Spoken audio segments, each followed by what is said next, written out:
Can you go a whole year without buying fabric?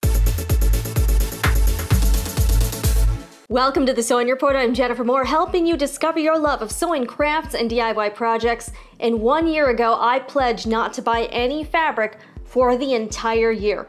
Did I do it? What did I learn? And what is this year's challenge going to be? We're going to be chatting about all of that, and I've got some updates for you. If you've been following me for a while, you know that I did not buy any clothing in 2017, and for the most part, I did actually carry on that pledge into 2018. I bought a few items of clothing, but I was much more mindful about what I was doing, and that's kind of the point of all this. It's not to deprive ourselves, it's to learn what we do need, what we don't need, and trying to figure out what a good balance is. So I did go the entire year without any fabric. Was it difficult? I gotta be honest with you, not really. I thought maybe there would be a specific project that I would need something for, or I'd be like, see some print that I had to have, and I did avoid looking at a lot of websites for fabric and looking at a lot of blogs. So that kind of helped.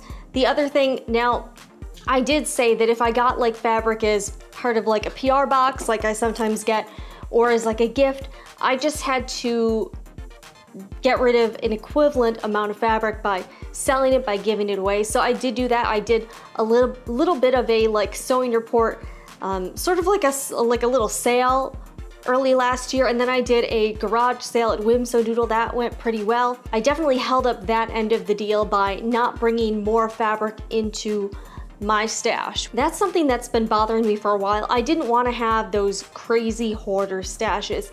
And in fact, I would say that throughout the entire year and going into 2019 now, I don't feel like I made that big of a dent in my fabric stash, I will be honest. I still feel like I have way too much fabric. So I think going into 2019, I'm gonna try to continue to not really buy anything new, use what I have, and try to be purposeful, because I still have way too much stuff in here, and we're gonna be moving in the next few weeks. So I wanna have as little stuff as possible, even though that's still an insane amount of stuff in here. So there's been some changes. This contraption here, this is my husband James's new 3D printer. So that's gonna be going with us when we move, and we may be making videos for his channel more approved. I don't really understand 3D printing. I tried to use it one day while he was at work and it didn't go super well. But that's why I have a sewing channel and not a 3D printing channel. And for the record, I was having a pretty good hair day, but the rain, it just got totally wrecked. So here we are. So yes, no fabric. And a funny story, I had bought like a bunch of fabric from Fabric Wholesale Direct right before my self-imposed fabric ban, thinking, hey, this will give me a good stash of new stuff to work on throughout the year. I don't even think I've used any of that fabric. So I spent about $100 on fabric, and it's still just sitting in the closet. I did cut out some of the fabric to make some girls' dresses with, but that project is definitely not anywhere near finished. So I think that's the thing. I thought I was gonna need more fabric than I did. I don't know, I guess I just had much more than I realized in my stash. Is it just me, or do I feel like we have a lot to catch up on? Why not make this like 8 videos all rolled into one? So recently I got the new Maxie Mail box, and Mood Fabrics, which I have done a review on before, they sent me another sample box. So in the spirit of fabric, why not open these up during this video? So this is the designer it's like their designer Swatch Club. This is very cool. Thank you very much, Mood. Although I'm gonna need a lint roller. There's just a lot of random lint on here and like little fuzzies.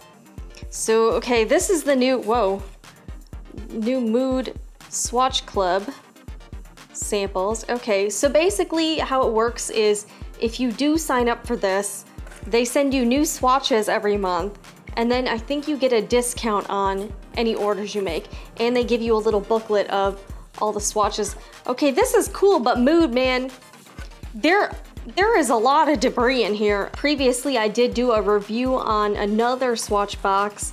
I think it's a cool idea, although I'm finding with this one too, the swatches are still very taste specific, and a lot of the fabrics are like pretty out there. So it's not real neutral stuff. Think like stuff that you would see like a fashion designer use on Project Runway. Okay, wow. I'm gonna close this. There's like little hairs everywhere. Okay, yeah, there's a piece of faux fur in here, and I think this is where a lot of this is coming from.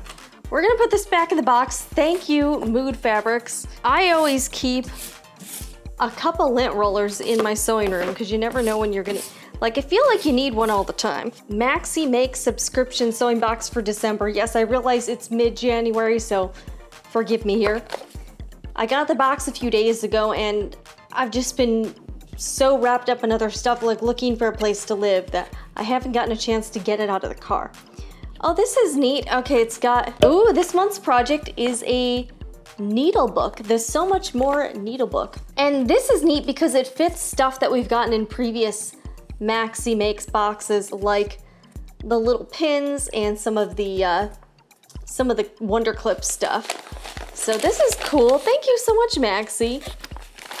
Wow, this one has a lot of stuff in it. I've really been enjoying these projects, and I did make the scarves in last month's box and I gifted them. Oh, love me some fray check. Some cute scissors in here. Embroidery scissors. Hey, this will go great with my new embroidery machine, right? You can always use another good pair of scissors. I love scissors. Here's Quilter's Dream batting, probably for the needle book. Oh, this is cute. Look at. All right, it's got more batting, and it's got some fabrics in here. It's got some scissor fabric. Yes, now that my fabric ban is over, you know, I can go hog wild here. It's got some more tea. This is cute. Oh, and the ribbon that'll be used to close the needle book. This is very cool. And a useful project, and it's got some elastic. This is a really good idea, and I think I could definitely use something like this. So thank you so much, Maxie, for thinking of me. And again, these things were sent to me, and I very much appreciate them. And I will link everything below if you are interested, but again, no pressure here. I almost didn't see this. It's a super cute hummingbird needle threader. How cool. Okay, so let's get to some other business. What is going to be the challenge for this year? And I'm going to tell you, it's going to be sewing for other people, sewing gifts. That's what I want this theme to be, and I'll tell you why. I've been doing a lot of sewing for myself in the past couple years, but I also really love gifting things, whether it be to a close friend, a family member, or even someone I barely know or don't know. I just really like giving things to people, and I almost enjoy it more than getting gifts in return. So I thought this year I would focus on doing things for other people. Of course, you're welcome to do this also along with me because, you know, why not do it with some friends here? And I've been doing a lot of thinking lately and also chatting with a friend of mine, and I feel like I see a lot out there in the sewing and making community of just making stuff. Sometimes it doesn't really have a purpose. It's like a little tchotchke. I mean, don't get me wrong, those things are cute, everything you see on Pinterest, but at the same time, a lot of it to me just doesn't seem practical, and I really want to make something that has intent, meaning, and purpose behind it, rather than make something that is adorable for 5 minutes and then you forget about it. I also, again, I'm really trying to purge things out of my life and really kind of edit some of the things I have, possessions, clothes, whatever you can think of. And I think that really goes along with everything I'm doing. So I'm gonna try to do as little selfish sewing this year as I possibly can. I mean, every once in a while, you never know if I'm gonna need something for myself. But as I've learned from 2017, you really don't need that much clothing. I mean, I wear the same like 3 t-shirts just over and over again, and pretty much just 2 pairs of pants. So it can certainly be done, especially if you work from home like me. And a friend of mine who I shot a vlog with her for my channel, Jen Talks Forever, and we also shot one for her channel, Allison Morrow. She's a friend of mine. She's a TV reporter, and she's probably one of the only known TV reporters who focuses solely on environmental issues. Now, I'm not the biggest tree hugger on the planet, but from talking to Allison, it's really gotten me, I guess, just maybe more interested, or at least more feeling more relevant to do things to at least cut down on my own carbon footprint. I mean, you don't have to be like insane about it, but at the same time, I don't want to be that jerk ruining the planet, if you get my drift. She talks a lot about sustainability, and one of the things that she feels is really important is not only to like use green products and environmentally friendly stuff, but one big thing we can do as individuals is to simply consume less. Buy something and use it as many times as you can. Get something that lasts longer so you don't have to keep replacing it. And I think that just really applies to the sewing community and the crafting DIY community, because I see a lot of projects out there, and yes, we can make something every day, but at the same time, I don't want to just make stuff to make stuff. I really want to make things with a meaning behind it, with a purpose, something practical. So I'm gonna take this year and I am going to be, for the most part, just sewing things for other people.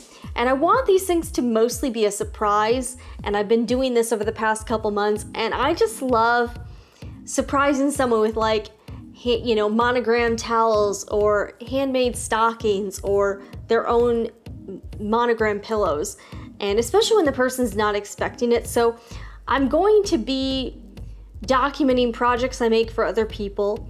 I've been kind of doing that in the month of December with some Christmas gifts I made, but I want to continue doing that, and also telling you more about the recipient without really giving away their identity, but just kind of sharing more why I'm making something for someone, and just sharing that with you.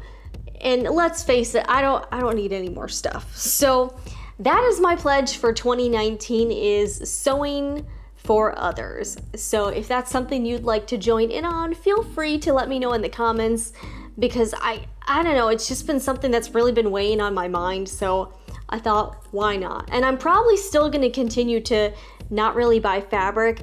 If I do buy fabric, I will let you know, but I think I could probably go for quite a while without buying more fabric.